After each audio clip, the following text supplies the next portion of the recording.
Assalamualaikum semuanya. Bagaimana kabarnya? Semoga kita semua dalam keadaan sehat ya.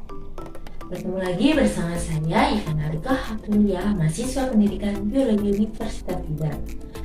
Di video kali ini kita akan belajar mengenai reproduksi bakteri. Nah, ada yang tahu gak nih? Kira-kira bagaimana cara bakteri itu bereproduksi? Kita simak penjelasannya ya. Salah satu bentuk pemanfaatan reproduksi bakteri adalah untuk menghasilkan hormon insulin. Bakteri itu bereproduksi dengan dua cara, yaitu secara aseksual dan secara seksual. Sebelum kita ke penjelasan selanjutnya, kita simak terlebih dahulu ya mengenai kompetensi dasar dan indikator pembelajaran pada materi ini. Berikut adalah kompetensi dasar yang harus dicapai dalam materi ini. Disimak ya.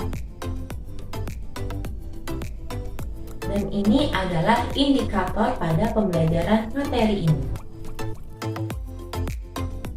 Reproduksi aseksual atau pembelahan biner. Pembelahan biner dilakukan secara amitosis atau secara langsung dengan tidak melibatkan tahapan-tahapan pada mitosis. Untuk tahapan dari pembelahan aseksual ini adalah yang pertama, kromosom pada bakteri akan bereplikasi atau melakukan penggandaan.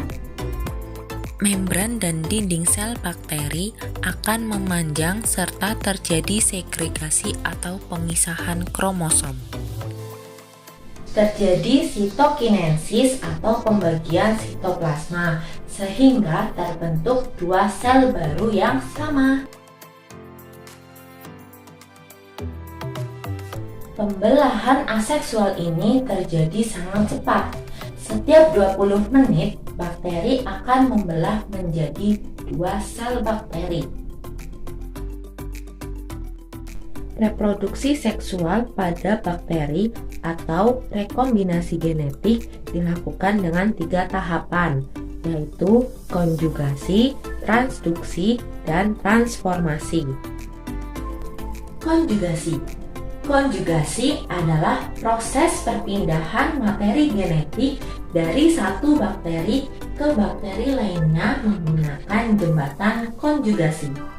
Tidak semua bakteri loh bisa dengan konjugasi.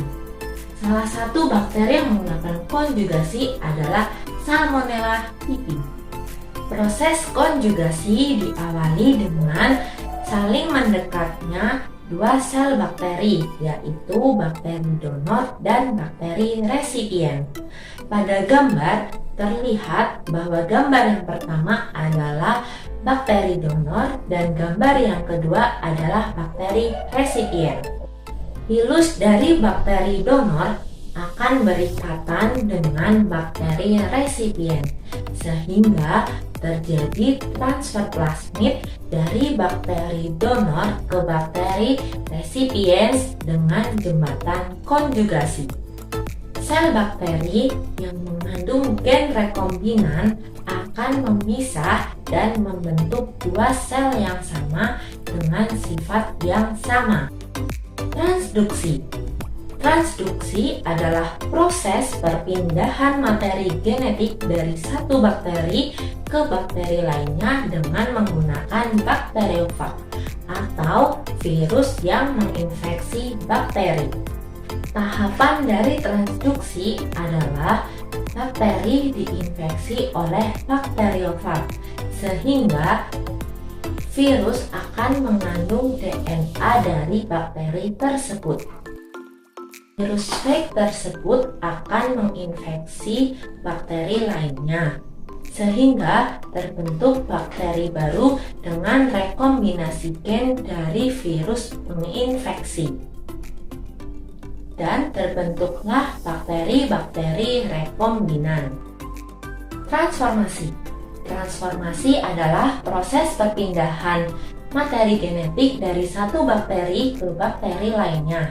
Nah, transformasi ini ternyata mirip loh seperti konjugasi, tetapi pada transformasi ini tidak menggunakan jembatan konjugasi. Biasanya Bakteri yang melakukan transformasi itu adalah bakteri-bakteri yang menghasilkan enzim-enzim tertentu. Contohnya adalah bakteri Rhizobium necessaria dan bakteri Bacillus. Nah, gimana nih sekarang? Sudah jelas kan mengenai reproduksi dari bakteri itu bagaimana? Semoga bermanfaat ya. Buat kalian yang masih ada pertanyaan, langsung saja tulis di kolom komentar dan jangan lupa klik tombol like dan subscribe. Sampai bertemu di video-video materi selanjutnya. Sampai jumpa. Dadah!